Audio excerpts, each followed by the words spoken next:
Abre sua Bíblia comigo, por favor, em Atos capítulo 9. Atos capítulo 9. A gente sabe, né, que o apóstolo Paulo, ele foi muito usado por Deus. Aí, olha, vamos dizer que eu não quero arriscar uma porcentagem, mas grande parte do que você tem do Novo Testamento foi escrito pelo apóstolo Paulo. Eu acredito que mais de 50%, não é? Mais de 50% foi escrito pelo apóstolo Paulo. Então, para você ver como ele é importante para a igreja de um modo geral, ensinamentos da igreja foram e que fazem até hoje a igreja, o doutrinamento da igreja, foram escritos pelo apóstolo Paulo. E o que não foi escrito por ele, vamos dizer assim, a gente tem Atos dos Apóstolos, né? Aqui nós vamos ler o relato da conversão dele. Foi escrito por Lucas.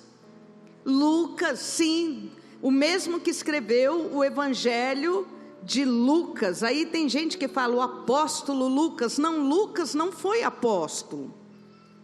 Lucas, ele era médico, ele era pesquisador e ele acompanhava o apóstolo Paulo.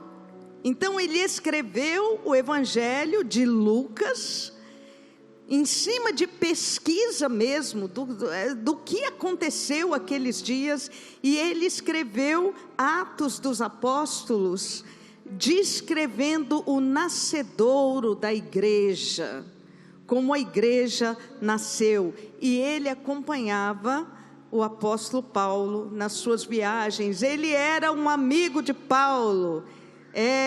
Paulo o chama inclusive de companheiro de jugo. Sabe o que é companheiro de jugo? É aquele que põe o ombro debaixo da carga para carregar junto com a gente. Lucas era esse para Paulo, aquele que pôs o ombro debaixo da carga para carregar junto com o apóstolo Paulo. Então vamos ver o relato da conversão do apóstolo Paulo, né? Está aqui em Atos capítulo 9, versículo 1. Saulo, antes o nome dele era Saulo.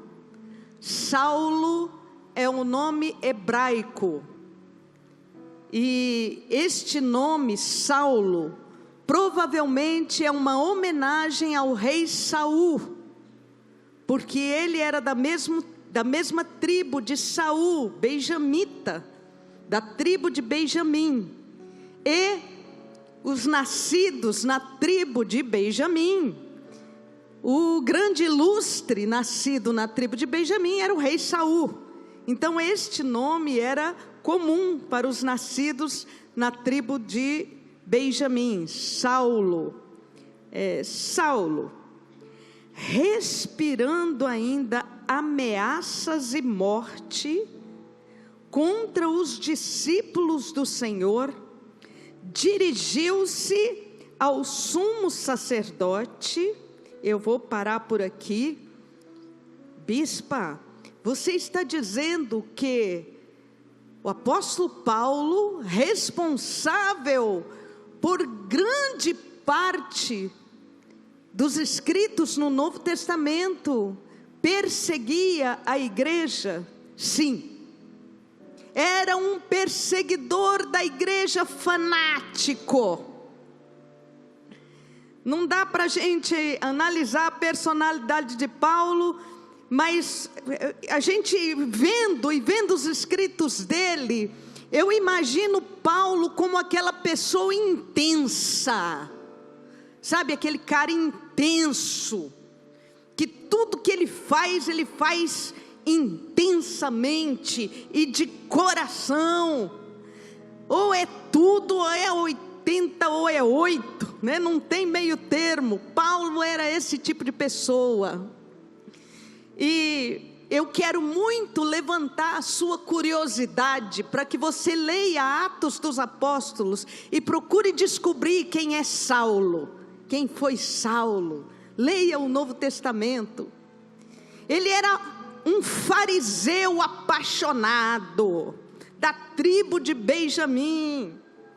Ele cresceu com o seu pai lançando sobre ele, talvez fosse filho mais velho, não é?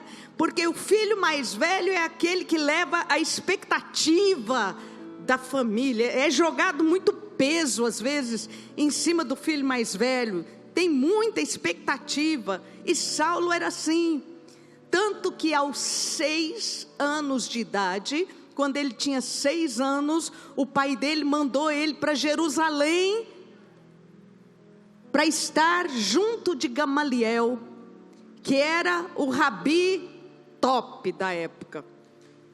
Ele foi criado dos 6 anos em diante, no templo de Jerusalém, aos pés do rabi top, né? Que era Gamaliel, fariseu de fariseus. Então, quando surgiu Jesus, eu imagino que Paulo deveria estar ali, talvez com 7, 8, 9 anos de idade, sim, é quase a mesma geração ali. Quando Jesus foi crucificado, provavelmente ou Paulo estava indo para Jerusalém aos 6 anos de idade, ou ele já estava em Jerusalém, aprendendo de Gamaliel. Então você imagina o fel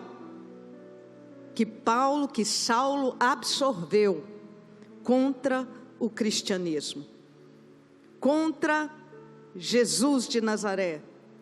Ele recebeu tudo aquilo e absorveu tudo aquilo. Então ele era um perseguidor da igreja fanático. Versículo 2. E Saulo dirigiu-se ao sumo sacerdote e lhe pediu cartas para as sinagogas de Damasco, a fim de que, caso achasse alguns que eram do que, gente? O que está escrito na sua Bíblia? Acaso se achasse alguns que era do que? Do caminho. Acaso achasse alguns que eram do que? Do caminho, assim homens como mulheres, os levasse presos a Jerusalém. Guarda aí essa palavra caminho, eu vou voltar para ela daqui a pouco. Seguindo ele estrada fora, Paulo também estava seguindo um caminho, só que estava seguindo um caminho contrário a este caminho, que é os do caminho, né? Então Paulo estava seguindo uma estrada em rota de colisão. Seguindo ele estrada fora, ao aproximar-se de Damasco, subitamente uma luz do céu brilhou ao seu redor, e ele, caindo por terra, ouviu uma voz que lhe dizia: Saulo, Saulo, por que me persegues? Ele perguntou: quem és tu, Senhor? Ele não sabia quem é que estava falando com ele. Quem és tu, Senhor? E a resposta foi: eu sou Jesus a quem tu persegues, mas levanta-te, entra na cidade de Damasco, onde te dirão o que te convém fazer. Antes de falar sobre o caminho, os do caminho, eu quero pontuar com você aqui, olha. Qual foi a fala do Senhor Jesus Cristo para Saulo? Se você tem uma Bíblia aí, uma caneta, qual foi a fala do Senhor Jesus para Saulo? Saulo, Saulo, por que você está perseguindo a igreja? Foi esta fala. Saulo, Saulo, por que você está perseguindo os do caminho? Foi esta fala? Hein? Faz um sinal para mim, foi? Não. Saulo, Saulo, por que você está perseguindo os cristãos? Não foi, né, Pedro? Qual foi a fala? Saulo, Saulo, porque o quê? Porque me persegues.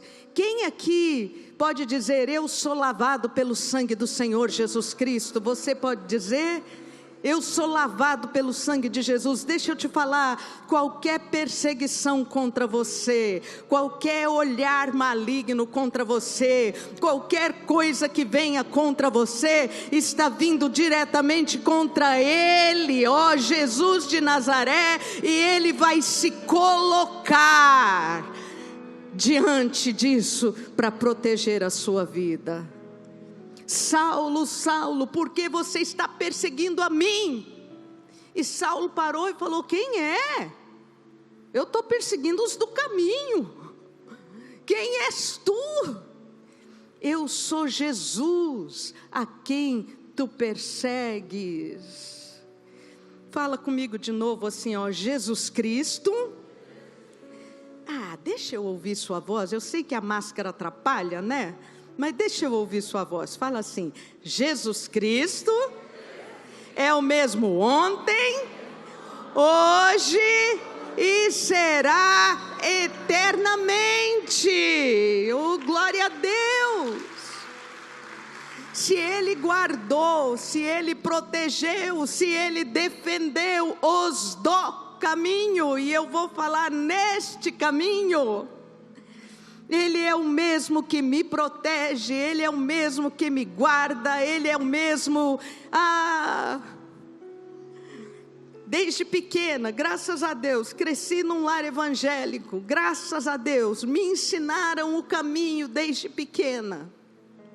Desde pequenininha, eu tinha na minha cabeça que existia uma arma muito poderosa e que eu podia usar. Deixa eu te falar, né?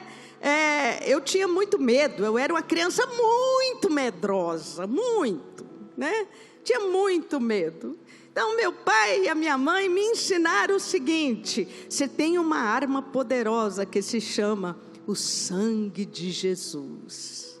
Uhul!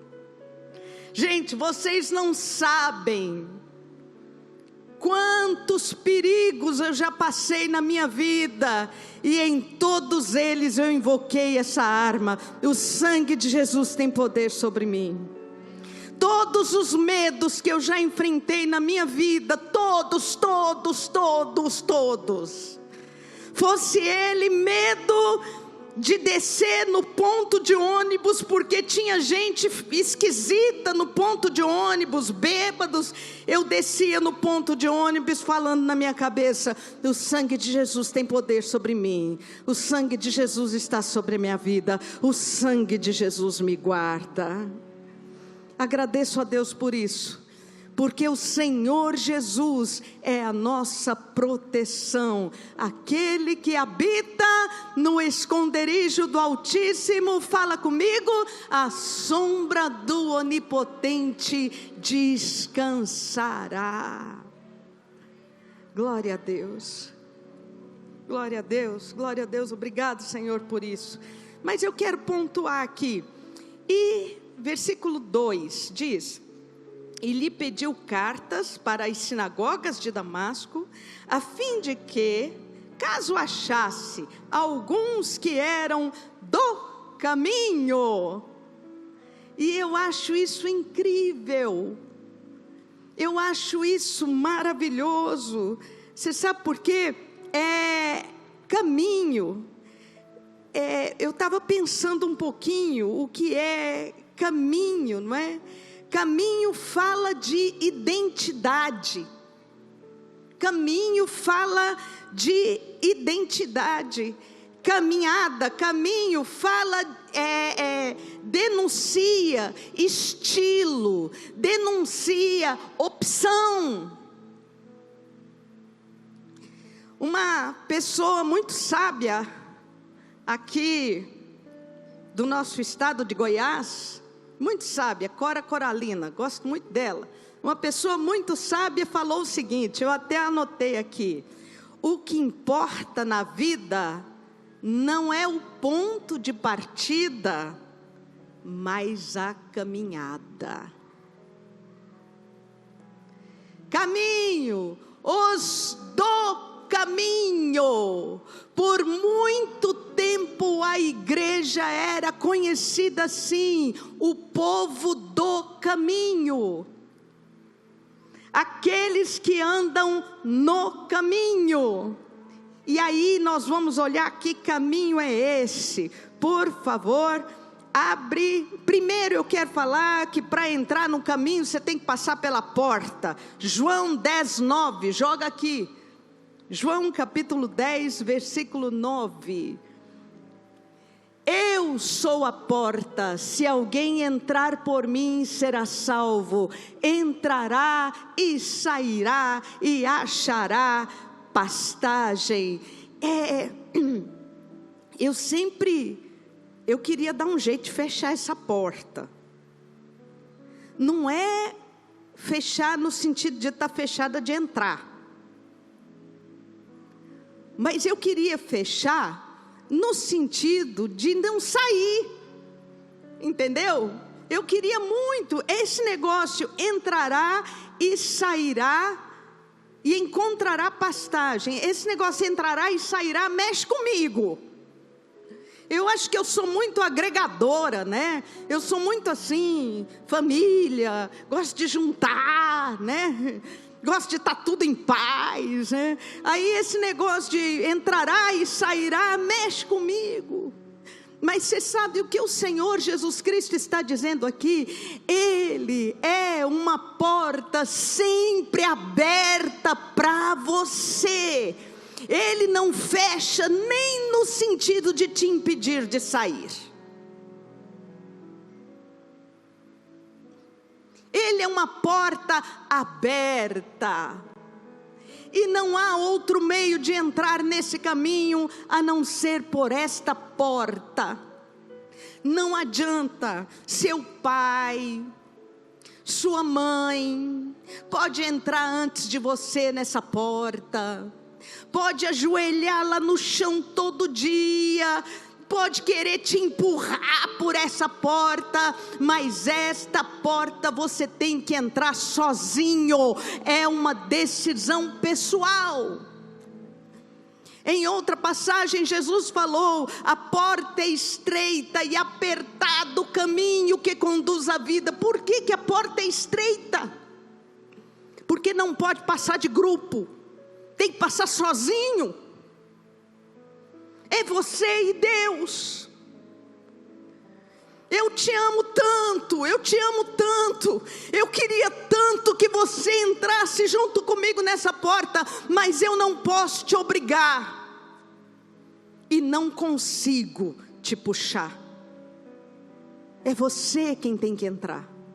É você quem tem que chegar diante de Deus e falar assim, me ajuda, eu quero entrar por essa porta, eu aceito o Senhor Jesus Cristo como meu único Senhor e Salvador, único e suficiente Salvador.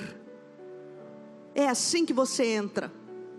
Você que me assiste em casa, que não pisa numa igreja, que não tem condições talvez de entrar numa igreja, esta porta está aberta aí, aonde você está agora.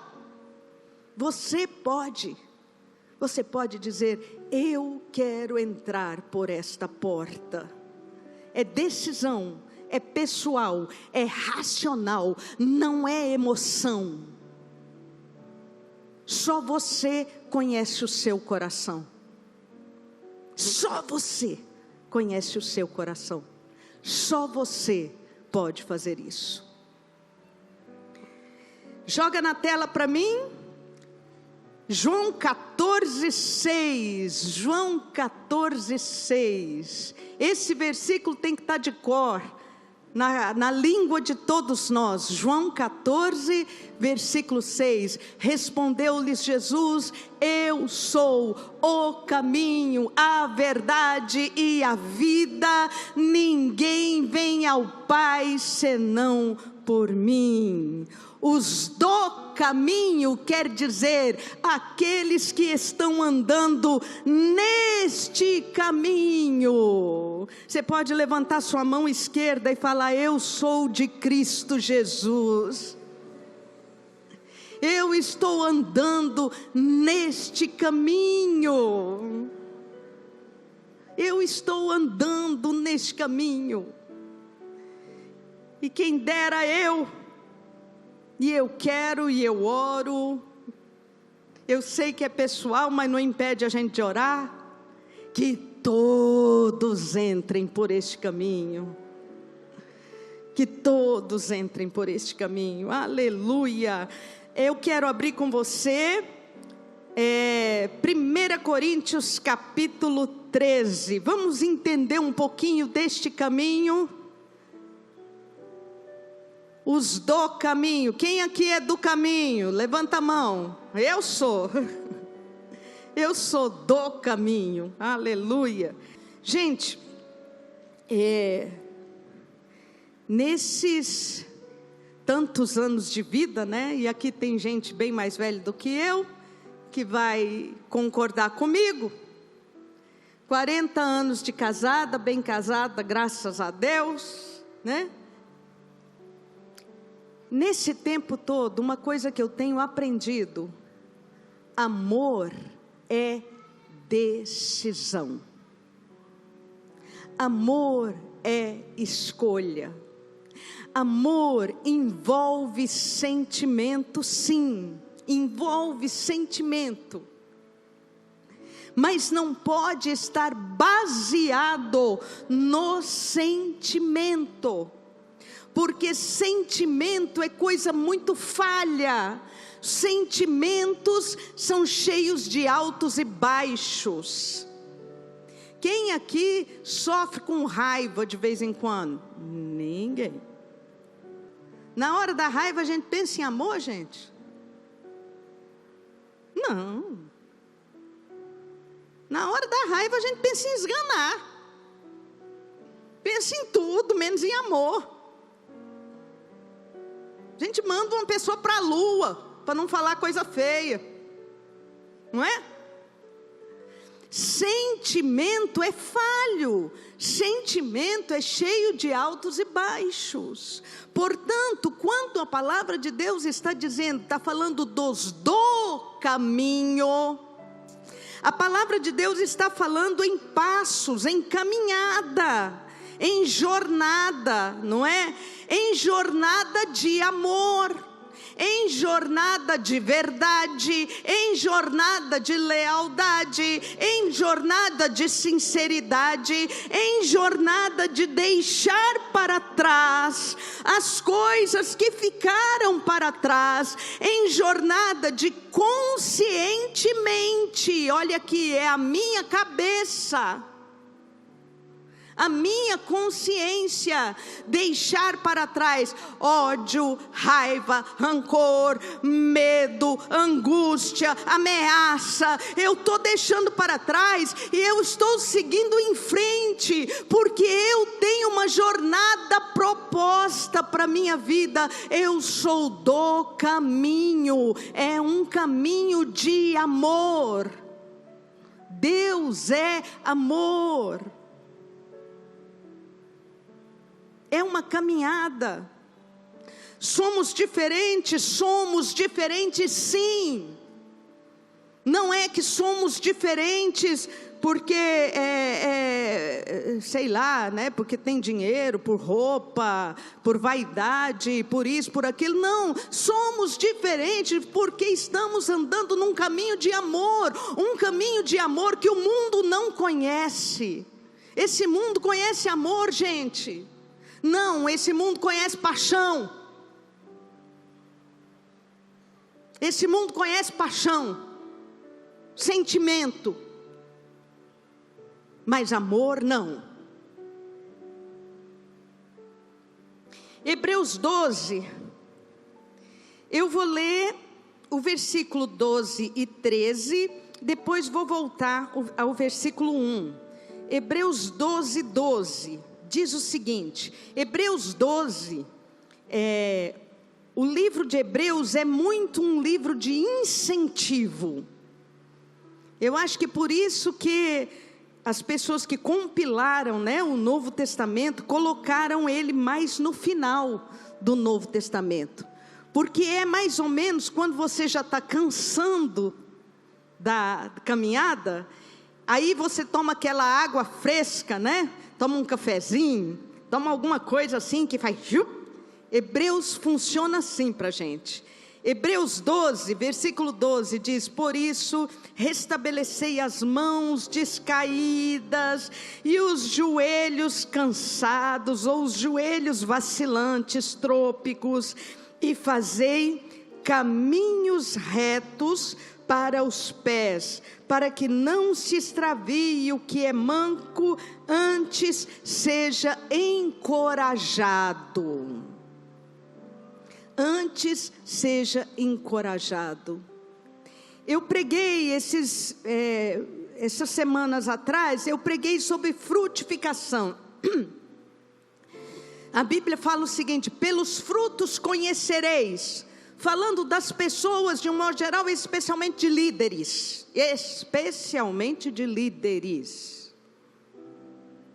Não vá se colocando debaixo de qualquer manto de liderança sem observar os frutos.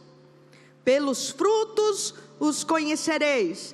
Mas é verdade também, e a gente se esquece, que pelos frutos conhecem a gente. Assim como eu conheço os outros pelos frutos, as pessoas estão olhando para mim, para saber dos frutos. Dos frutos. E aqui a palavra de Deus fala o seguinte: fazei caminhos retos, ou coloque o seu pé, poderia ser traduzido assim também, coloque o seu pé no caminho reto. Coloque o seu pé no caminho reto. Ande no caminho reto. Por quê? Para que não se extravie quem é manco. Nós temos responsabilidade com testemunho. Mais do que nunca, a igreja é chamada para testemunhar. Mais do que nunca, a igreja é chamada para ser chamada sim, os do caminho. Esses estão caminhando um caminho diferente. Bispa, como é que eu consigo isso, bispa? Como é que é possível? É tão difícil, não é não, gente? É fácil aqui, quando a gente está sentado aqui, não é não? Mas quando a gente sai lá fora, quando você vai trabalhar, na semana, isso não é coisa fácil. Mas o versículo 1, dá uma chave para a gente. Versículo 1 e 2. Portanto também nós, visto que temos a rodear-nos tão grande nuvem de testemunhas, desembaraçando-nos de todo peso e do pecado que tenazmente nos assedia, corramos com perseverança a carreira que está proposta. Você faz parte deste caminho. Vamos correr, gente, vamos embora para frente, deixa para trás o que ficou para trás. Deixa todo peso em nome de Jesus. Deixa toda proposta de pecado, não vale a pena. Você tem um caminho a seguir. Corramos com perseverança. Deus tem pensamentos para você. Deus tem propósito para você. Deus tem missão para você nessa terra. Deus tem uma missão para você.